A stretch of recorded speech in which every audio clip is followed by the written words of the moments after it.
আসন্ন ত্রিস্তরী পঞ্চায়েতকে সামনে রেখে শাসক দল ময়দানে একের পর এক কেন্দ্রীয় সরকারের প্রকল্পগুলি কেমনভাবে বাস্তবায়ন করা হয়েছে তা মানুষের কাছে তুলে ধরেছেন।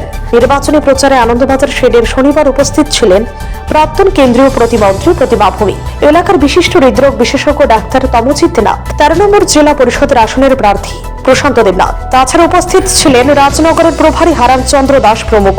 নির্বাচনী জনসভায় প্রাক্তন কেন্দ্রীয় প্রতিমন্ত্রী প্রতিমা ভৌমিক কেন্দ্রীয় সরকারের দেওয়া বিভিন্ন যোজনার কথা তুলে ধরেন।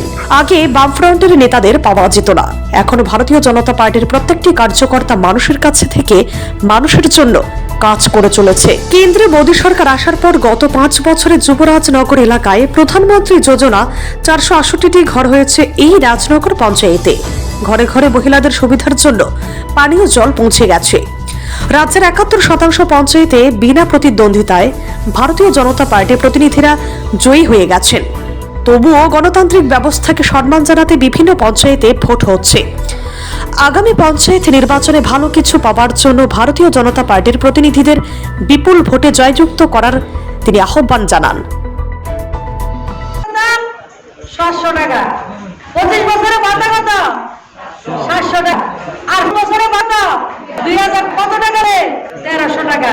ও তারা আমরা রে কয় ভাতা কিন্তু 2000 টাকা পায়, এটা দিয়ে শক্তি হয়, এ খাইয়া শক্তি কইরা সেটা আমরা না ইয়া কয় বিজেপি কিচ্ছু দিছে না।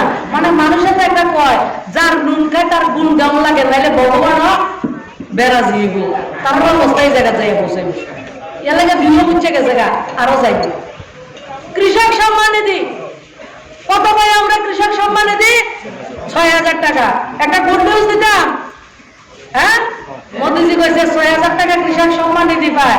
আমরা কৃষক ত্রিপুরার গৃহস্থরা আগামী কিছুদিন পরে 6000 টাকা না, আমরা 8000 টাকা কৃষক সম্মান নিধি পাবো।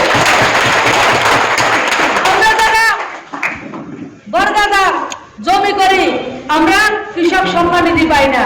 শুধু ত্রিপুরার জন্য ব্যবস্থা আমার রাজ্যের মাননীয় মুখ্যমন্ত্রী মাননীয় প্রধানমন্ত্রী দুজনের উদ্যোগে ত্রিপুরা রাজ্যে যারা বর্গাদার যারা জমি চাষ করেন তাদের থেকে যদি কাগজপত্র এনে পঞ্চায়েতে আমরা জমা করি তাহলে আমরা যারা বর্গাদার আমরা বছরে 300 টাকা করে কৃষক সম্মান নিধি, একমাত্র ত্রিপুরা প্রথম রাজ্য হবে বর্গাদারকে কৃষক সম্মান নিধি দেওয়ার ব্যবস্থা করা হয়েছে। ধর্মনগর থেকে অয়ন নাগের report, CNE TV. CNE TV, channel for news and entertainment.